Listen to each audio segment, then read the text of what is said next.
Hello everyone. Hope you're doing well. Hope you're looking after yourselves. I know what you're wondering. You've already had an episode of Pick Up the Mic this week. What are these guys doing? And we decided to do another episode. It was kind of a bit last minute. But I won't go into essentially what the episode's about first. I'd like to introduce that it's not only me today. I'm joined by two amazing guest hosts, and that is Riham and Shilpa. So if you guys could just say hello to everyone, that'd be hugely appreciated. Hello, everyone. Hi, everyone. Oh, that's perfect. We're essentially, this whole episode is titled A-Level Results Day. The highs, the lows, and the lessons learned. And as three students who have experienced Results Day, we'll be able to give our, let you know essentially how it was for us, talk about some of the things that, we maybe enjoyed. Maybe enjoyed is too good of a word, but the things that went well, things that, I guess might have troubled us at the time. And then some of the things that looking back, we sort of learned and thought about and, realized that they weren't that serious at the time. But before we get into all of that, I know some of you must be wondering, wow, it's been a while since we've heard from Riham and Shilpa, so you might be thinking, what have they been up to? So I guess our first official question, and I'm going to start with Riham for this one, Riham, what have you been up to the last time we spoke? I think, episode-wise, the last episode you were on, Riham, I think was the comic book one. So yeah, that was definitely a long time ago. What have you been up to since we last spoke? Yeah, it has been a while. So I've recently just finished my placement year about 2 weeks ago. And that's what I've been doing pretty much. The last month in my placement was really busy. Had a lot of projects to finish, but it was definitely a great year. Well spent. That's great to hear, and congratulations on that.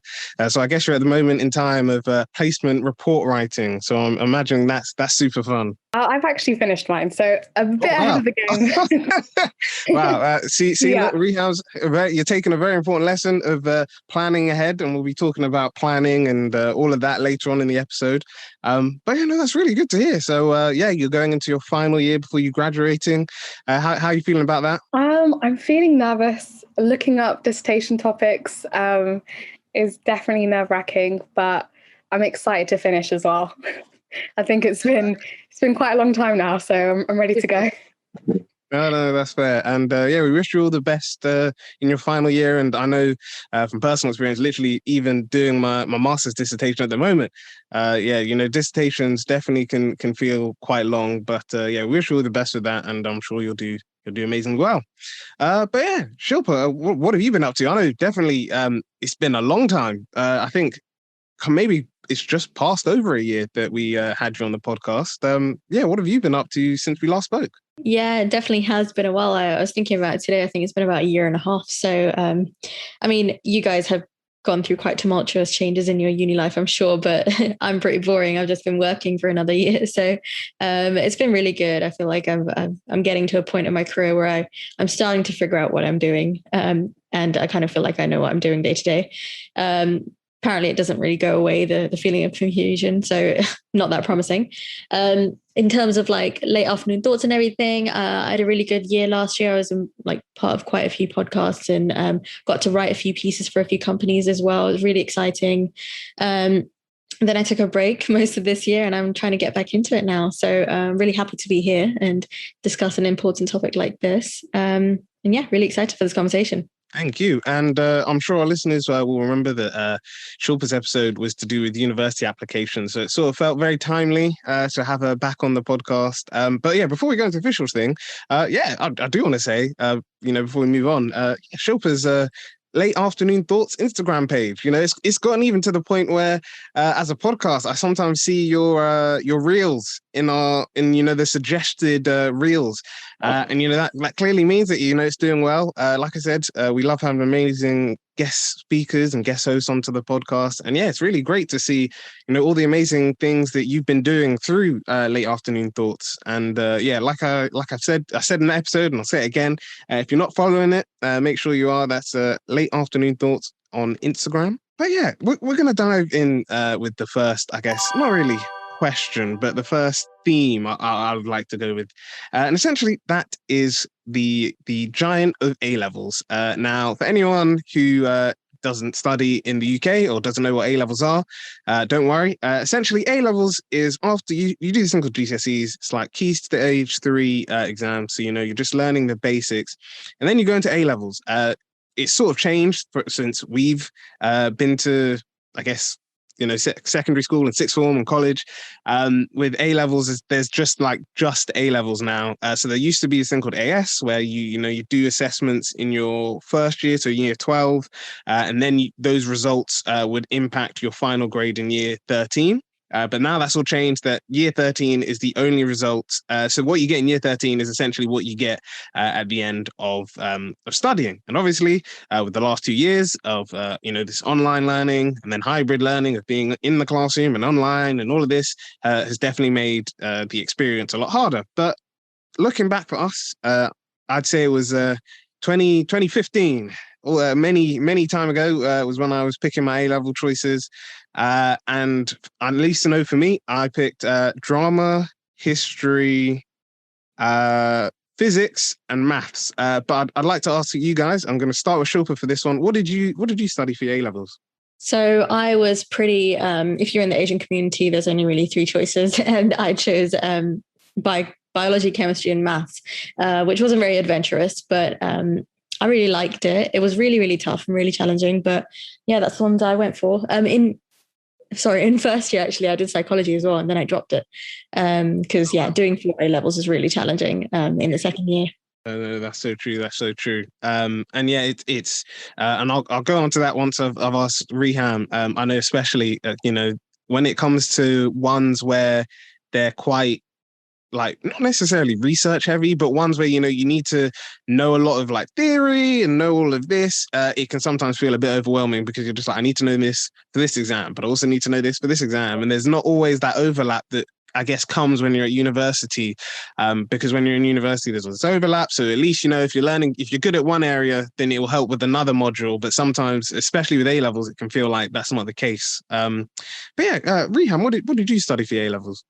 So I had a bit of a weird journey for my A-levels. I actually did the AS and then A2 system, and then my kind of sixth form closed down, so I had to restart again. Oh, wow. And then did the newer form, which is just the full A-level in the second year. But in my first year, I picked English literature, psychology, chemistry, and biology. And then obviously I had to redo the A-levels because the sixth one closed down. So I picked psychology, chemistry, and biology. And then I did drama AS in my second year. Don't know why, but it went well. So it was a good choice. No, that's good to hear. And that's really interesting. That's kind of crazy though. The sixth one closed down because that must have been very, I can't really describe it. That must have been a bit crazy. How did... experience. Yeah, no. Well, you came out of it and you went to university and you're doing great already. So, it's like my parents used to say, or they like to say, it's a setback for a comeback. So, it's all happened for a reason. But yeah, I guess for me, like I said, 2015 was when I started my A levels, which it's crazy to think that was 7 years ago. But yeah, I know so the original sixth form that I wanted to go to was my secondary school. So I wanted to stay within the same school. And originally I was just I wanted to do, I love drama. So I was just I want to do drama. I know, career-wise, my parents were thinking, you need to think about your options. So they were thinking, including one of the sciences and one of the and maths to maybe look in the engineering route. So I did. So that's why I did drama, physics, and history. Drama, physics, and maths. But then I also love history, so I picked history as well. The first few weeks were a bit crazy. Again, is a strong word, but they were a bit hectic because I didn't get into the sixth form that I wanted. So I was looking for other sixth forms. And then after speaking to my teachers, my parents speaking to my teachers, I was allowed to go to the sixth form that I wanted. So I started there. So I started a few weeks later, but not too bad, maybe 1 or 2 weeks after everyone else has started. So it's kind of weird, essentially, even though you're going to the same school, everyone sort of already knows each other and you're sort of this new guy. But essentially, I guess we sort of Shilpa sort of touched on it about how she found her subjects, but I guess I just wanted to ask you both again.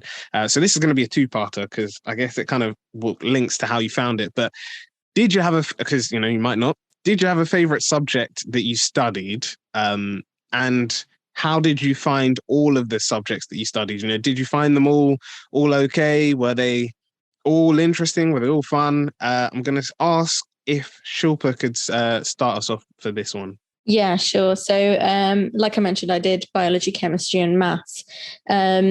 And I was in a situation where maths was probably my strongest subject, but it wasn't something that I enjoyed the most. I found biology and chemistry really interesting. And at that time, I was kind of geared towards going to apply to medicine. So I was really interested in sort of the human body, the biochemistry of it and everything. But annoyingly, maths was my strongest subject. So my mum was just trying to convince me to apply to maths at uni. But yeah, I thought it was really, really exciting. It was really, really content heavy though. And I mean, looking back at it now, the board exams and the exam technique and everything was probably the worst part of it. Oh no, I get that. The exam process, like when it comes to A levels, is sometimes I always say it's so funny because, and we'll talk about it later, that like when you go to your first year of university, you're just like, okay, year 13 was tough. Mm-hmm. I'm expecting that to basically be the basis of how my first year at university will be. And then you get there and it's just like, oh yeah, so we're going to start everything from the basics because we don't know, what you guys learned at secondary school, or if you studied abroad or you're from abroad, if you're an international student, we're going to get you guys all on the same level field. And then you find out you're learning like GCSE, like level stuff of the subject that you're doing. And you're kind of just like, wow, so I learned all of this stuff. Went through all this like tough stuff with A levels to then basically sort of go back to basics, which might sound counterintuitive, and I'm sure there's arguments for that. But no, thank you very much for that. But yeah, what about you, Riham? What was your favorite subject? And I guess how did you find your A level subjects as a whole? Did you think they were all okay? Were they all hard? Yeah, how'd it go? So when it came to actually choosing my A level topics, it was a bit confusing because I was definitely an English student, like really heavy on English. So when it came to like choosing kind of the chemistry and biology, all of my teachers were like, are you sure? You do really well in like English and like humanities subjects. But like Shilpa, I was actually thinking of applying to medicine. So these were definitely kind of A levels that you needed. So kind of going forth with that, I really did enjoy biology. It was something that I understood quite easily, and I liked kind of revising for. It was something interesting. Chemistry, on the other hand, was literally my worst nightmare. I don't know why I pursued with it, but it was just one of those things where I was like, I have to keep going with this topic because if I don't have at least 2 sciences, then kind of applying for medicine is going to be really difficult. But yeah, so biology was definitely a favorite of mine. Psychology I found quite easy to understand, but it wasn't something that I was kind of excited about. And then when I spent time on English literature, that was something I quite enjoyed, but I didn't pursue that until like my second year or anything like that. But, yeah. Sorry, just to jump in, not sure if you went through, but Riham, what do you study at uni? I study life sciences. So yeah, it's a bit of a mixture of everything. But yeah. No, I do find that interesting because like let me check this before I say it. Because Shilpa, do any of the subjects you studied for A level? Well, I know you mentioned you were possibly going down the medicine route, but you didn't do medicine or biomed, did you, at university? I studied biochemistry. Okay. Now I work in the financial services, so anything is possible. So yeah, no, it's really true, and I think that's important. I guess our first main lesson that we want to teach people is that your A level subjects, or what you pick, doesn't necessarily have to be what you study at university, or even when you go, after university, there doesn't have to be the career that you go into. So looking at myself, so like I said, I studied drama, physics, history, and maths for my AS. And then I dropped maths, and then for my A levels, basically did drama, history, and physics. Favorite subject? It's again, like I always say when it comes to like trying to do favorites, I'm sometimes one of the worst people to do this because I can be a bit indecisive. But I would say I really love drama. mainly because of like the it was just the not just the acting side of it, but also learning about like the theory behind acting, if that makes sense. So like learning about, like how we as individual, like I guess the different acting styles. Because I think personally, I feel like doing drama for both GCSE and A level helps me to build, become good at like public speaking, even like doing stuff like this to, speak clearly, to speak in a way that the audience understands, to speak at a steady pace. I feel like doing drama really helped me with that. But yeah, also, like I said, I've always loved learning about history. My brother is a huge history fan. And yeah, just learning history, well, not only like through him, but watching documentaries and stuff always made it fun.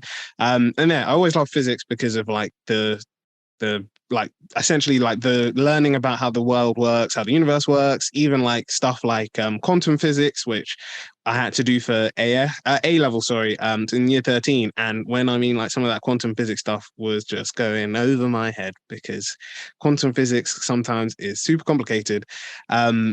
Yeah, I was just like, it's kind of crazy. But yeah, I think kind of like everyone mentioned here. So I, for my undergrad did environmental sciences, and then for my master's I'm doing sustainability, entrepreneurship, and design, which doesn't really, well, definitely doesn't link with drama, but it's got sort of connections with physics and history because we sort of have to look back at like how the planet has changed over time to see how we've impacted it, but also to look at how we will be impacting it in the future. But like I said, I think the skills that you learn from doing drama of like being aware about how your nonverbal communication, how do you address an audience, how do you keep people engaged, those are things that you essentially need in life. So I always appreciate that, even though, like I said, I didn't study and become like an actor or work within the field of acting and drama, I'd still really appreciate the lessons that I was taught. But yeah, so we're gonna go onto the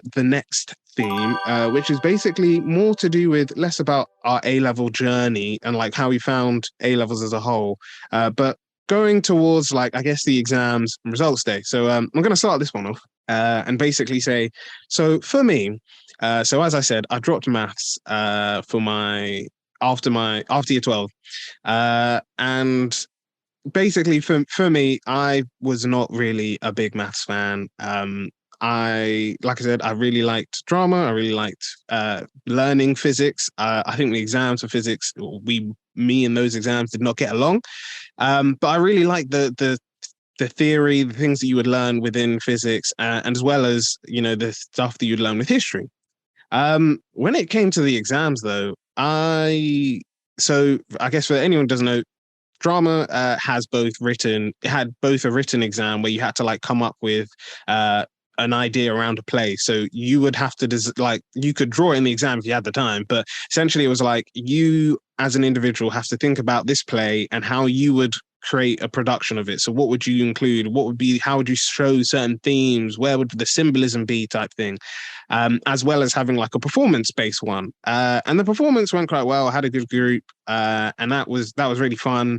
I think because like at the time, well, that's even saying now, I've always loved doing comedies when it comes to acting. So when my group did more of like a more serious based thing, I think that didn't really I didn't shine through because like I said, I couldn't do some of this, and we had like a lot of serious themes that got very, very deep, which I won't go into today. But yeah, I just felt like I couldn't do it. So so that was the performance, and then the written exam went okay. But like I said, I did like the idea of like basically coming up with your own idea for production.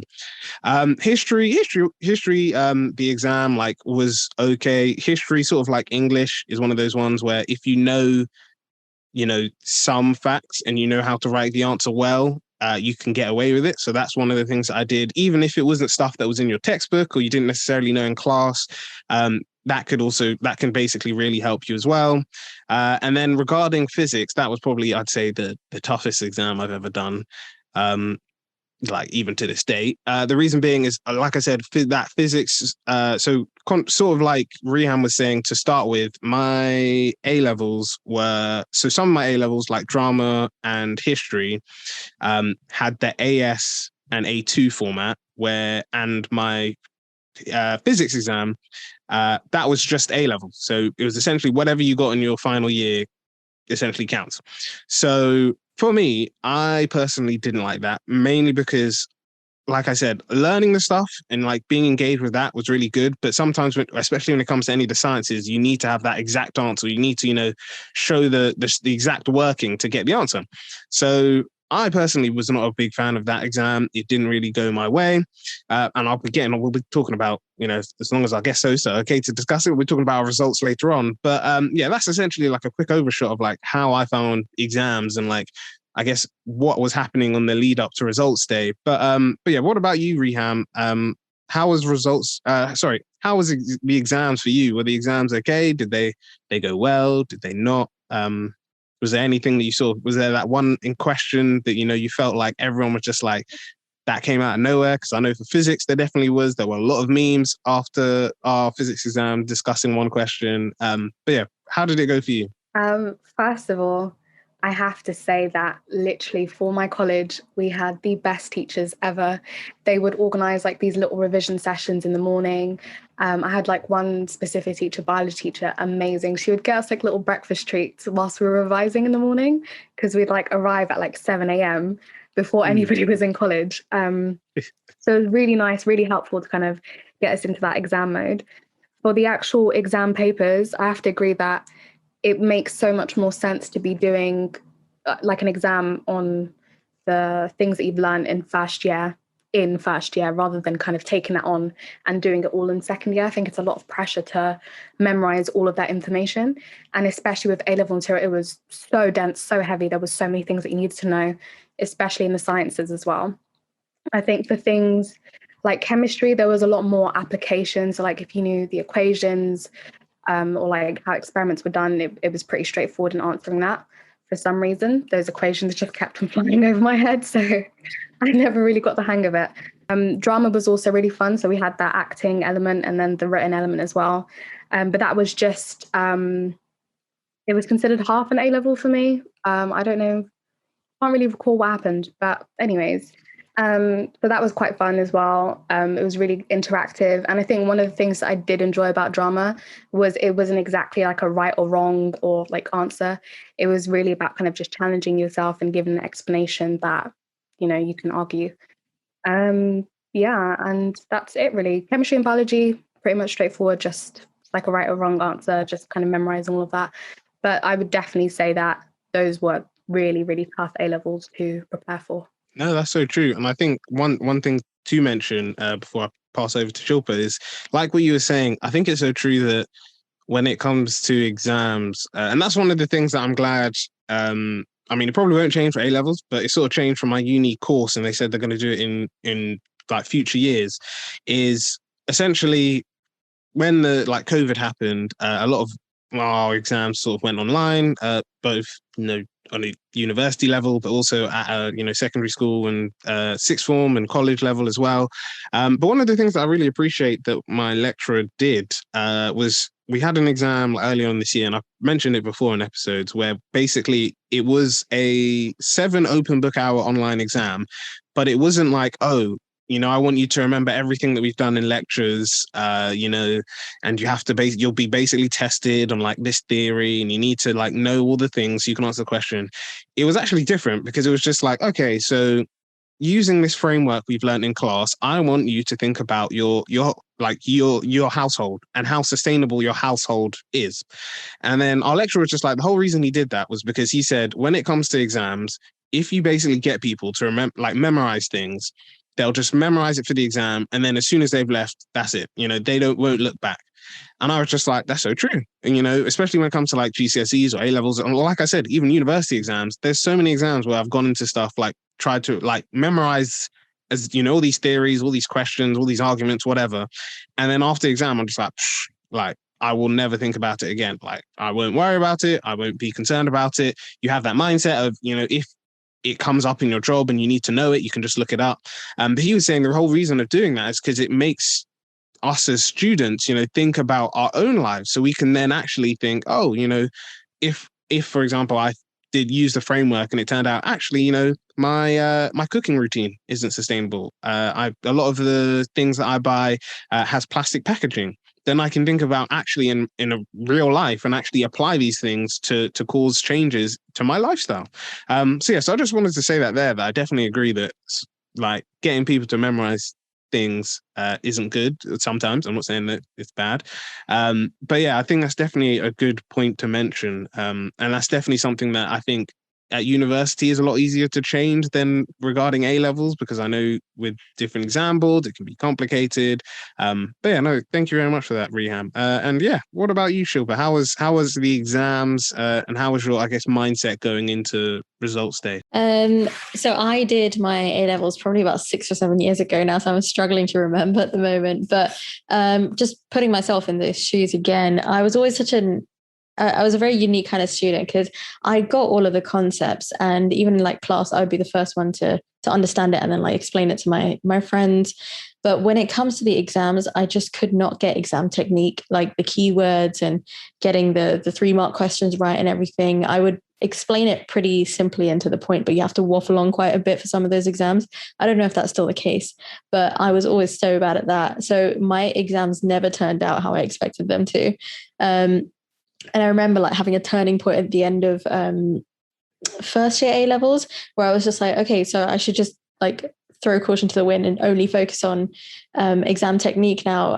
And I tried my best, but honestly, like I'm someone who's much more, I would say my intelligence lies more in sort of creative activities and that sort of thing.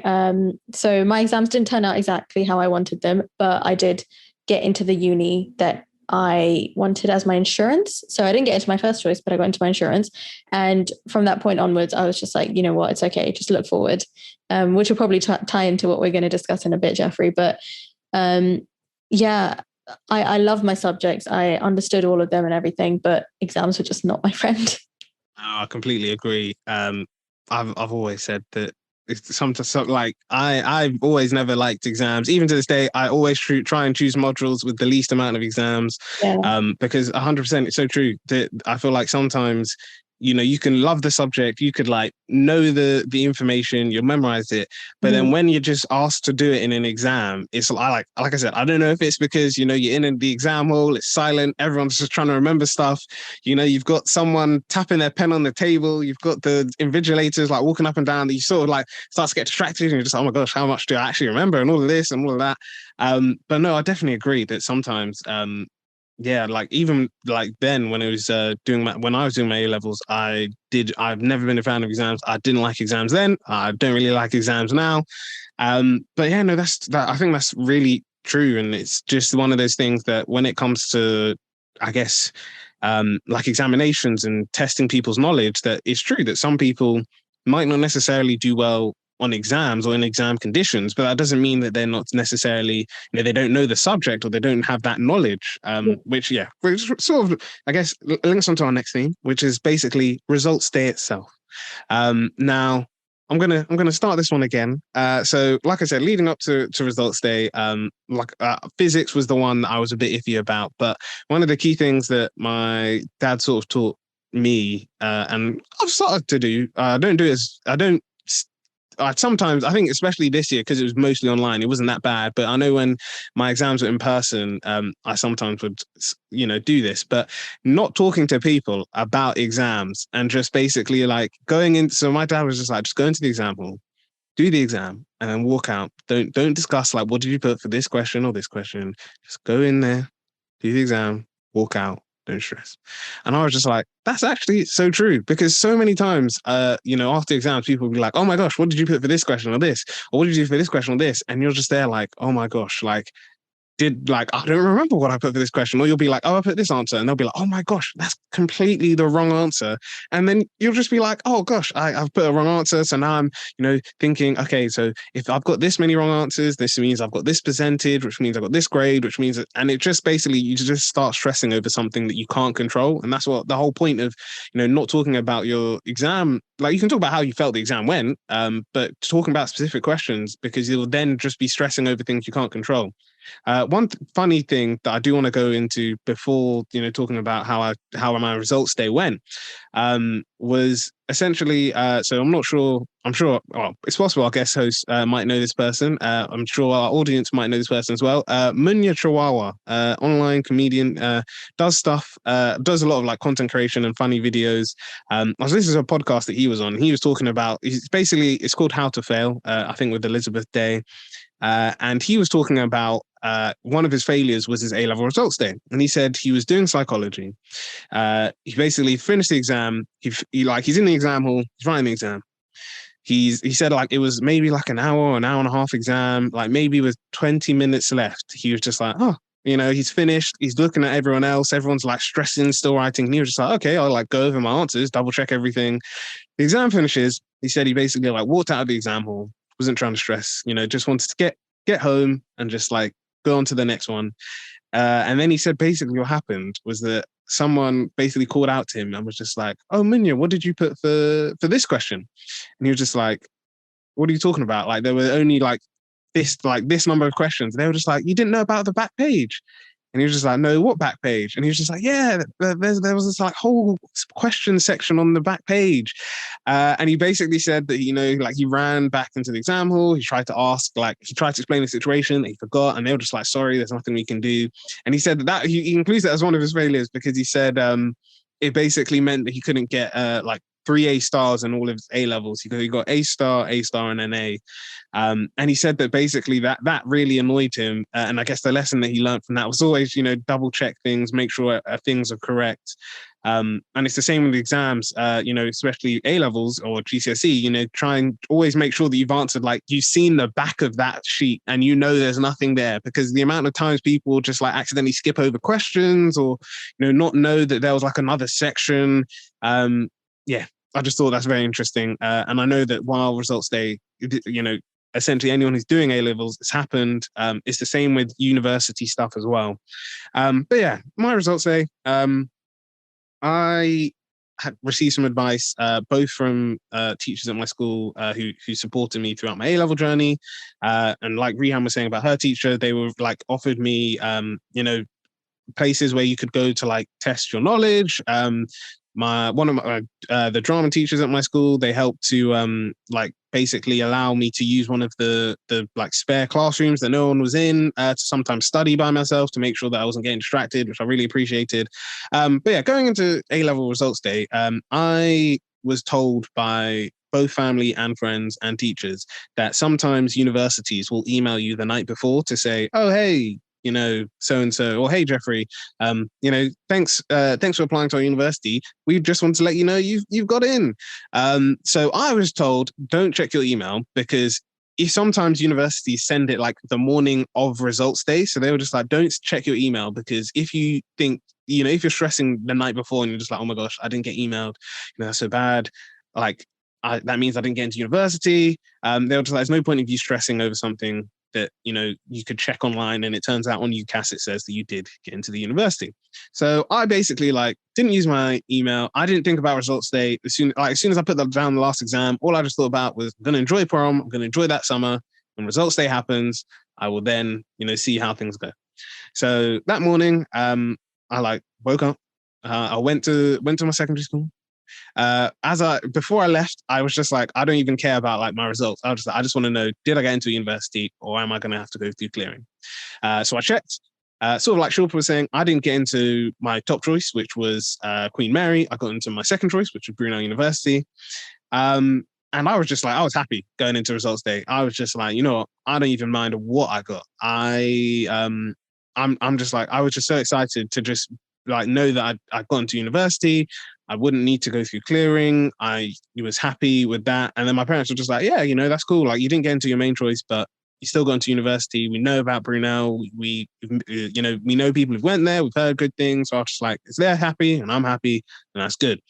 But yeah, I remember just seeing other people around results day. I'm here I am sort of going into school, just I don't even mind what I got. I got into university, and there were people with heads in their hands. These are some of the people that, I guess during mocks, they were doing really well. And then it came to results day, and it seemed like the worst thing had happened. And I remember getting my results, and I sort of put out a LinkedIn post today. So this episode hopefully should be out on the Friday of results week.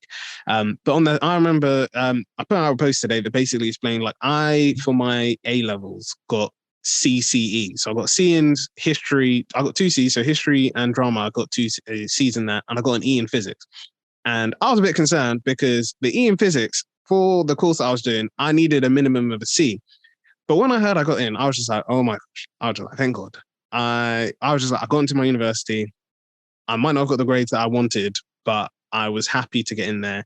And yeah, I was just like very, very chill about it. Quite a lot of my friends got into the universities that they wanted. Some of them did go through clearing and were like calling up universities to try and see if they could go to another one or if they could go to the ones that they were rejected from.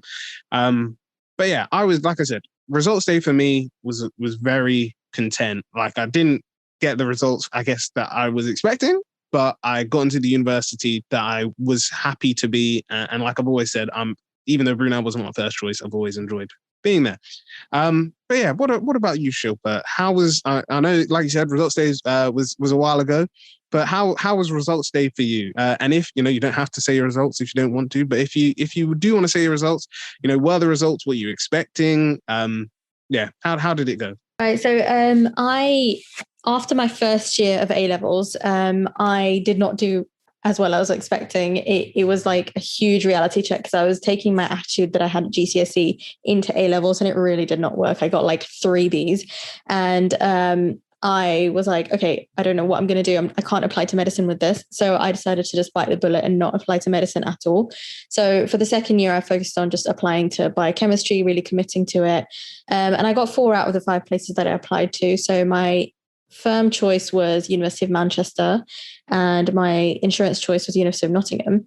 And on the results day, I remember I was literally so nervous because there was so much riding on it. And I'm like the oldest daughter as well. So first person to go to uni. And my parents had a lot riding on it as well. So I was like, okay, it's a lot of pressure. I remember literally like dreaming about UCAS track while I was sleeping. I don't know if that's a dream or a nightmare, but I woke up at like 6 a.m. I had to like just faff around for about 2 hours, refreshing the page. Because I know you get results like online now, but back in the day you had to go to the university, to the school to pick up your envelope and everything. But before that, UCAS track updates at 8 a.m. So then you get to see what university you got into first. And then you can go and get your grades. So at 8 a.m. I got the news that I got into University of Nottingham. So I was like, okay, right. I didn't get what I was expecting then to get into Manchester. Fine, that's all right. Nottingham is still a great uni. And I think the offer for Manchester was AAB, which is really tight, and Nottingham was ABB. I went into school, and I did in fact get the ABB, and I was just absolutely gutted that it wasn't what I was expecting. And my parents were quite disappointed as well, which probably made things quite a bit harder. And it's probably the reality for a lot of people, really, especially when their parents aren't. I was emotionally invested as they themselves are. And then, after a few days, I was like, you know what, I'm really excited to go to uni now. This is probably going to open up a lot more doors. So I decided to just have that mindset, started picking out my accommodation, trying to figure out what I'm going to do in the next few weeks to prepare myself for uni, exploring the place, that sort of thing. So I made it a priority to get excited about what's going to come rather than what has just happened. Because it's probably disappointing for a lot of people, especially if they didn't get the grades they want, didn't get to perform the way they wanted, and they feel like they've let other people down as well. It was a lot in the space of about a few days, but we all make it through it and come out better on the other side. Yeah, that's so true. And I think we'll touch on it in our lessons learned just before the end. But I think it is good to mention that what you said, that whatever you get on results day doesn't necessarily, I guess there's that mindset of you thinking that, if you don't get what grades you're expecting, or you don't get the results that you wanted, you suddenly you're doing something, like you did something wrong, or you're not good enough, or things like that. And it's sort of like what we said here, that sometimes exams will just not be the thing for you, but also kind of like what you were saying, Shilpa, sometimes university is where you basically do reinvent yourself. You do find your learning style, or you do find out that, actually you might have really liked a subject at secondary school or during sixth form. But, it turns out you really don't like it after all. So yeah, I definitely feel like there is that mindset of thinking that whatever you get on results day, essentially, I mean, yes, like people say, results day is not something that you should relax about. I'm not saying for your A levels, don't revise, go into the exam, and whatever you get, you're just like, that doesn't determine my life. But on the same hand, I'm also saying that it's not, or on the other hand, sorry, I'm not saying that, doing like results day, essentially, whatever you get suddenly means that, if you don't get the grades that your university was looking for, or the university you wanted to was looking for, because, you're failing in life and you're doing something wrong and, you're not good enough. No, I like I said, I put out a LinkedIn post today and I was just saying that, whatever you get on results day, it doesn't determine who you are in life or doesn't set a value to you. You can do whatever you want. There are people who have basically never went to university and they're doing a lot better than people who did. Or there's people who didn't do A levels and they're doing a lot better than people who did. Or there are people who failed all their A levels and did amazing, like got a first at university. I've heard a few of those stories and I know a few people like that. And it's just understanding that, your results don't essentially determine your life and your value, essentially. Just to jump in there. No, go ahead. I think since leaving university as well, I've obviously got 3 years of experience in the working world now. And even though it doesn't sound like much, I can definitely say that literally no one cares about your A levels. After that first 1 or 2 years, after you get into uni, nobody cares when it comes to applying to jobs, even the grad jobs, but any job after that, nobody cares about your A levels. Nobody asks about it. And honestly, I was just like struggling to remember what my A levels were. That's how irrelevant it is now. So even if it's a good thing, remember that you can be humbled. And if it's a bad thing, remember that you always get a chance to reinvent yourself, whether that's in university or once you start working or even 10 years after you start working, there's always a chance. Oh, thank you very much for that. But what about you, Riham? How was results day for you? Was it like what I said? Is it everything you expected? Was it even Brunel, the university that you wanted to go to? Yeah, let us know.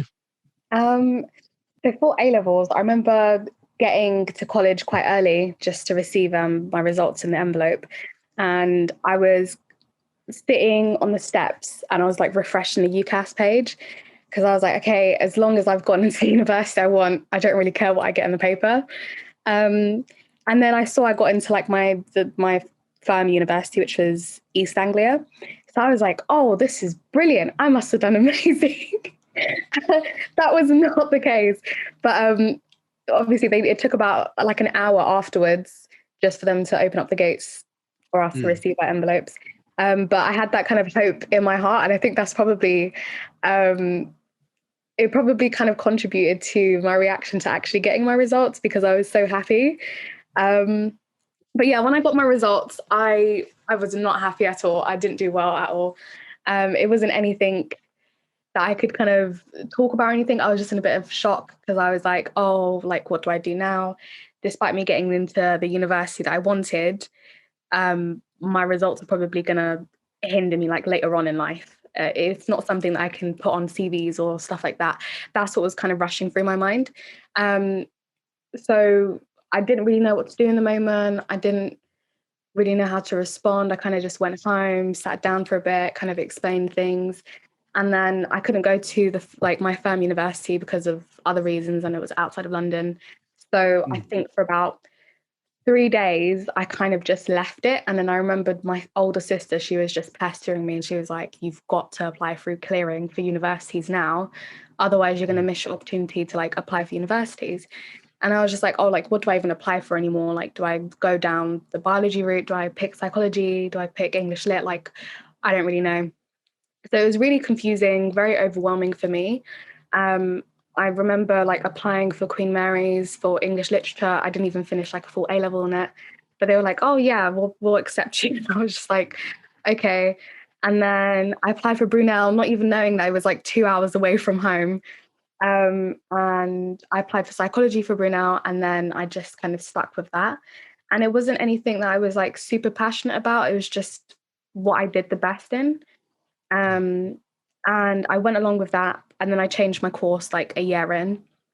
one thing I do have to say is, like Shilpa said, literally A-levels do not matter when you're applying for jobs. It's mostly just about kind of your degree, your experience, and what you want to do. And it doesn't determine what path you need to take as well. Like I remember when I was doing research for like medical school, and I remember I was talking to like surgeons and whatnot. And these surgeons were like, I don't know, in their 60s maybe, and they were doing crazy A-levels. I heard one surgeon who was like, oh, I did history, art, and then I did biology, obviously, because I'm interested in that. And I was like, and you got into medicine? How? So I think they've just kind of like tweaked the system now to kind of make it a little bit more competitive. But A-levels just really don't matter. Like you can go and do like art and history in university, like with whatever A-levels that you've got, and then, you know, move on to something to do with like business or finance. It's really like, it's just a step in life that you've got to take, or you don't have to take. You can go ahead and go down like the BTech route. You don't even have to go like through the university route. You could go and do an apprenticeship. There's just so many choices. And I think at that young age, you're not really exposed to the different choices or opportunities that you can pursue. It's just mostly what degree are you going to do? But it's got nothing to do with like, oh, what career do you want to pursue later on in life? And there's plenty of time to kind of think about that. Just to piggyback off what Riham just said about medicine, one of my best friends did like biology, economics and stuff at A-levels. Then he went on to do business management at uni, and now he's in graduate entry medicine. So you've always got a chance, like you're never written off. Yeah. That's so true. And I think, you know, it's mentioned twice. So again, this is a key note to note down. Is 100% this idea that like your A-levels, like, I guess, determine like, yes, like I said, yes, they determine like what you study at university. But kind of like we mentioned here, people don't like want to, even like when you're at university, kind of like what Shilpa was saying, you know, people don't care when you're at university what you got for your A-levels or for your GCSEs. Like I remember when I was doing my A-levels and GCSEs, and people were just like, oh my gosh, you know, you need to have good, you know, you need to have the best GCSEs and A-levels, because they're just like, oh, if it's between you and someone else and you study the same subject, then they'll look at your GCSEs and then they'll look at your A-levels to see like what you got, to see if you should get the job. And I was just like, generally believe that for a long period of time. And then when you're at university, people just like, no, that's like not the case. Like people will look more at like, what's your experience? What's the skills you've got? Like how have you worked in a team? How have people in references referred to you in the way that you've worked? And I just feel like that's one of the things that sometimes is lost, is that like we sort of like, well, whether it's we as society or we as education systems, like just make it seem like, you know, you need to get the best A-levels to basically set yourself for the best opportunities in life is not true. And while, like I said, I'm not saying that, you know, you should walk into an A-level exam doing no revision, because you'd be surprised how many people do that at university. All I'm saying is that, like, no, you should just focus on like trying your best. And as long as you know you've done your best, then that's all you can basically like just come out with. You can just be happy knowing that. And I think that's why when I called my parents and like told them the results I got, they were just like, you know, don't be upset. Like, and even my dad, like, to be honest, I do give props to my dad for saying that, because at the time I didn't really think much about it, but then afterwards I did. And he was just like, don't be ashamed to tell people like the grades that you got. Like he was just like, there might be someone who you're speaking to who might be like, oh my gosh, like I'm struggling with my A-levels, or they might be like, oh, I got really bad A-levels, so that means that I can't do anything with my life. And my dad was just like, no, like tell people that you got like 2 C's and an E, and the E was in the subject that you needed at university. He said, like, you're not saying it as like oh yeah, you know, like I did bad and now I'm doing like I'm better. No, he said it's more of like you're saying it's a lesson, like, you know, you didn't let it limit you and what you wanted to do with your life. So I've always appreciated that as a life lesson. And I've always just said that with anything, that like even if things don't go your way, like yes, it sucks at the time, but just, you know, keep on going and you'll see like the amazing things that you can do. You know, you can only people say, you know, once you've hit the ground, the only way you can go is up. So yeah, that's my little bit there. Really but yeah, my dad said. Oh, thank you. Thank you. Yeah. No, I just think it's so true. I think that like even like with anything, like the amount of, and I think we mentioned it in an episode that's going to be coming out in a few weeks. Of like, there's this tendency with like whether it's LinkedIn or like social media that like you see instant success. And it's just like, whether it's to do with like exams or like people applying for competitions or people like, I don't know, like things working well for people. And then you're just there like, oh gosh, like I really wish that was going well in my life. Like, I think one of the things that people have, people always say is that you just got to remember that that person like didn't get that successful like overnight. It took them many chances. Like I said, a really good podcast that like emphasizes this is the How to Fail podcast with Elizabeth Day. Because like I said, the whole point of the podcast is she gets a new guest speaker on to talk about like, the 3 failures in their life and then the lessons they learned from it. And I think that the reason why that's really good is because it shows you like, even like, people who are super successful. She had Simu Lee, who was Shang-Chi, on the, she had him on there. Like I said, she had Munya Chihuahua on there. She even had Brunel Lecturer, Benjamin Zephaniah on there. And like one of the key things that I guess from all of their stories was that even when things didn't go your way, like they didn't stop. So like, for example, Munya was saying like with all the content creation stuff he does, that even though at the time, like he said that there were times when he like had barely any followers or things really like he was struggling with content and stuff like that. Like he just didn't quit. He just said like, if I need a break, I'll take a break. I'm not going to like stop. I'm going to keep on doing this. And that's why he's able to do all the things that he's doing now. And I feel like that's just a life lesson that like, whether something doesn't go your way or not isn't bad, but it's being able to then come out and say like, this was, I was where you were. Like, don't feel like you will not be successful. You will be successful, and you'll be successful because, if I can do it, and, I didn't have anyone to tell me that, at the time, like things weren't working out, but this can, you will get better, things will get better. And you do, then that, for you, that's clearly how you'll be successful. And I think that's a really key. And yeah, just one last thing is I feel like, especially when it comes to businesses, that's very true as well. But sometimes when we see like entrepreneurs or like people who want to start their own businesses, sometimes we'll only see the success stories and not necessarily know how many failures that person had to go through to get there. But yeah, we can now come to the last, like I said, theme of today's episode. And like I said, in the title, today's episode is the highs, lows, and the lessons learned when it came to results day. And I guess I'm going to start off with Riham for this question. I just wanted to ask, what is, like, if you're like me and you can't give one, that's fine. If you give 3, but essentially, what is like your one lesson that you would recommend for like anyone who even whether, because you mentioned that you went through clearing, so even if it was for someone going through clearing, even if it wasn't for someone who went through clearing but they didn't necessarily get into the university they wanted to, what is one, and if you, like I said, if you can't give one, give 3, what's a piece of advice you'd offer to this person and say like, hey, this is the lesson I learned when it came to results day, I'd like you to know this so you don't go through what I went through? I'd have to say it's not the end of the world. There's plenty of other opportunities that are awaiting you and you just don't know it. Like life, it works in mysterious ways. You might be facing a brick wall and you just don't know that you have to turn right and go around the brick wall instead of climbing over it.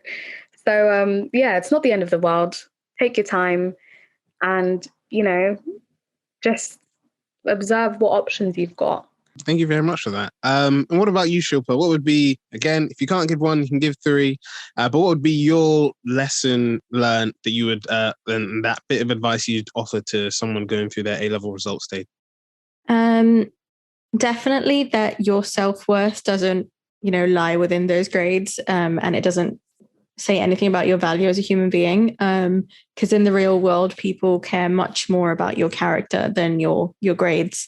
So, I mean, that leads on to what I'm about to say, but rejection is also redirection. So whatever is not meant for you whatever is meant for you won't miss you. There we go. Sorry, it's a long day. But yeah, every single decision that either I've made or has made. Sorry, guys, my alarm just went off. That's so bad. Am I right to keep talking? Right. Yeah, go ahead. Okay. What was I saying? You were talking about like your lesson learned. You said yes. Do you remember it? Yeah, I do. So Oh, basically, rejection is a redirection. Every single decision that I've made or has been made for me has put me in the place that I am now, and I wouldn't say that any of them have been wrong whatsoever. So whatever is meant for you is going to happen. And yeah, I mean, just don't think that you're out of options. There are always so many options. Just even if it requires a bit of thinking outside of the box, you can be successful in your own way. You don't have to be successful in someone else's way. Oh, that's so true. And yeah, I think after those two pieces of advice, wonderful pieces of advice, I should add, I'm going to try and put my own spin in there. I'd say one lesson I've learned is you never. I sort of like what both Riham and Shilpa were saying is that you never know like what can come with an opportunity if you just take it. So, for example, when it came to my A-level results day, I know my sister was thinking that, oh, you didn't get into Queen Mary, that was your first choice. You know, if you want to, go through clearing, you can try and go through clearing and see if you could get in. We could call them and see if they, work around it type thing.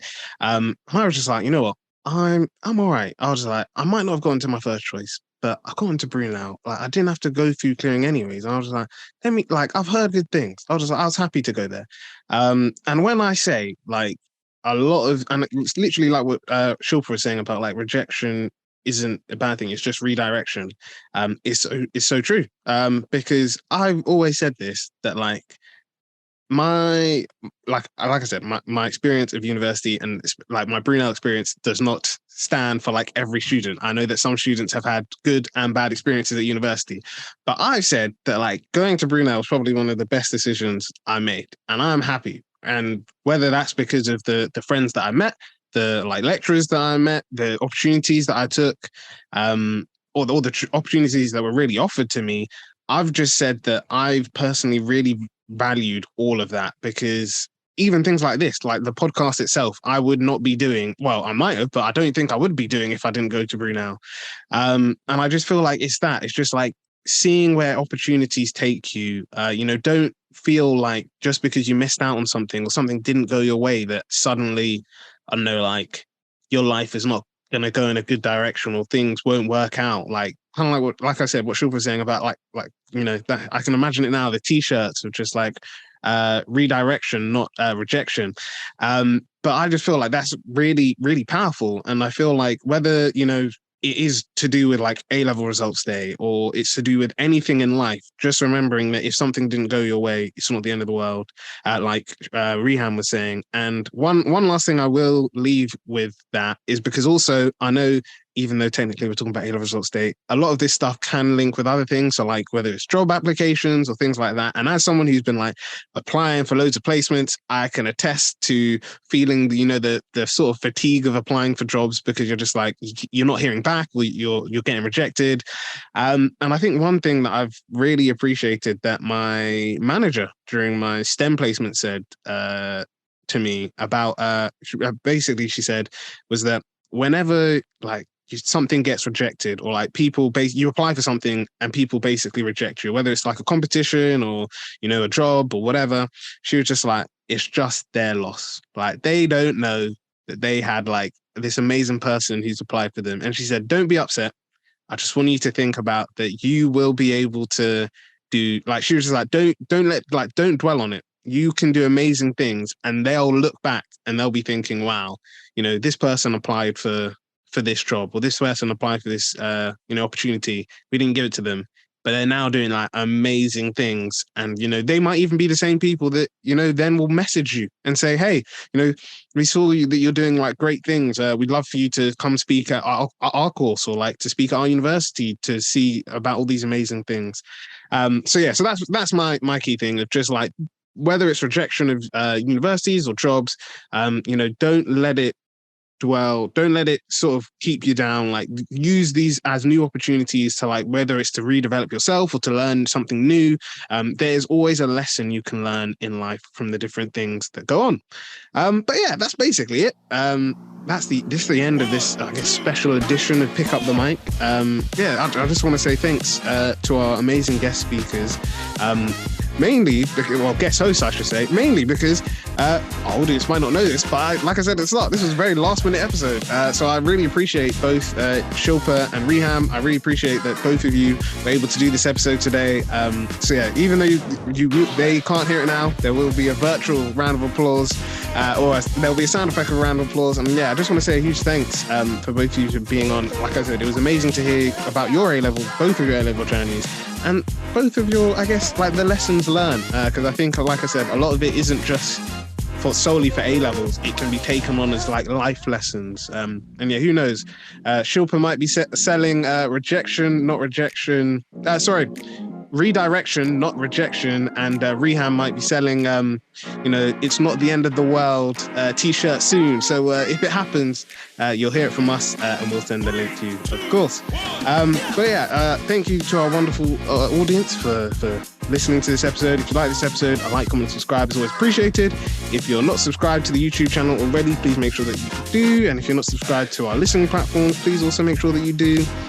If you want to see more content like this and some of our additional content series, please make sure you are subscribed to our Patreon page. The link will be down below. And yeah, we just wish you all the best. For anyone who's listening and who's currently going through results day, good luck to you, wherever you are in your life, whether you've got accepted to your dream university, whether you've been rejected but you've gone to your insurance, or whether you're going through clearing.